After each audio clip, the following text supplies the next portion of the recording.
Education sector से CBSE board exams 2026 के students और टीचर्स के लिए एक बहुत ही बड़ी और डिसाइसिव खबर आई है। Central board of secondary education यानी कि सीबीएसई ने एनईपी 2020 की दिशा में चलते हुए क्लास 10 और क्लास 12 के एग्जाम पैटर्न्स और असेसमेंट स्कीम में मेजर चेंजेस किए हैं। इन रिफॉर्म्स का मुख्य उद्देश्य यानी कि मेन ऑब्जेक्टिव है रूट लर्निंग को कम करना और कॉम्पिटेंसी बेस्ड लर्निंग को बढ़ावा देना। सबसे ज्यादा चर्चा में रहने वाला बदलाव है सीबीएसई क्लास 10 के लिए 2 बोर्ड एग्जाम सिस्टम की शुरुआत। ये मॉडल स्टूडेंट स्ट्रेस कम करने के लिए लाया गया है। 2 मौके। अब स्टूडेंट्स को एक ही एकेडमिक साल में 2 मौके मिलेंगे। पहला मेन एग्जाम फरवरी में और दूसरा ऑप्शनल इम्प्रूवमेंट एग्जाम में या जून में। बेस्ट स्कोर काउंट है अगला।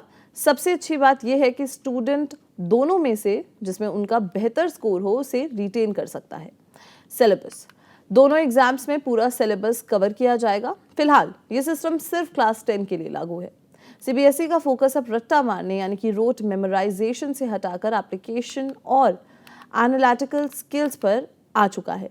इसलिए कॉम्पिटेंसी बेस्ड क्वेश्चंस यानी कि सीबीक्यूज का हिस्सा बहुत बढ़ा दिया गया है। नया वेटेज की अगर बात करें तो क्लास 10th और 12th के लिए दोनों क्लासेस के क्वेश्चन पेपर्स में अब 50% क्वेश्चंस कॉम्पिटेंसी फोकस्ड होंगे। इसमें MCQs, case based, course based और इंटीग्रेटेड क्वेश्चन शामिल होंगे। अगर ऑब्जेक्टिव क्वेश्चंस की बात करें तो सिलेक्ट रिस्पॉन्स टाइप क्वेश्चंस यानी कि एमसीक्यूज का हिस्सा 20% रहेगा। Descriptive questions, constructed response questions, long short answer का हिस्सा 30% रहेगा। ये टाइपोलॉजी स्टूडेंट्स को रियल लाइफ प्रॉब्लम्स में क्लासरूम नॉलेज अप्लाई करना सिखाएगी। क्लास 10 के पेपर्स को और ज़्यादा स्ट्रक्चर्ड और कंसेप्ट ड्रिवन बनाया गया है। साइंस की अगर बात करें तो साइंस पेपर अब 3 अलग अलग सेक्शंस में बांट दिया गया है। सेक्शन ए बायोलॉजी जिसका हाईएस्ट वेटेज है, सेक्शन बी केमिस्ट्री और सेक्शन सी फिजिक्स। इससे सभी डिसिप्लिन्स का बैलेंस्ड कवरेज सुनिश्चित यानी कि इन शॉर्ट होता है। फिर है सोशल साइंस। सोशल साइंस का पेपर भी अब 4 नए सेक्शंस में स्ट्रक्चर्ड है। Section A history, section B geography, section C political science और सेक्शन डी इकोनॉमिक्स। इससे स्टूडेंट्स हर सब्जेक्ट के वेटेज को अच्छी तरीके से समझ पाएंगे। मैथमेटिक्स की अगर बात करें तो मैथमेटिक्स में स्टैंडर्ड और बेसिक लेवल ऑप्शन जारी रहेगा।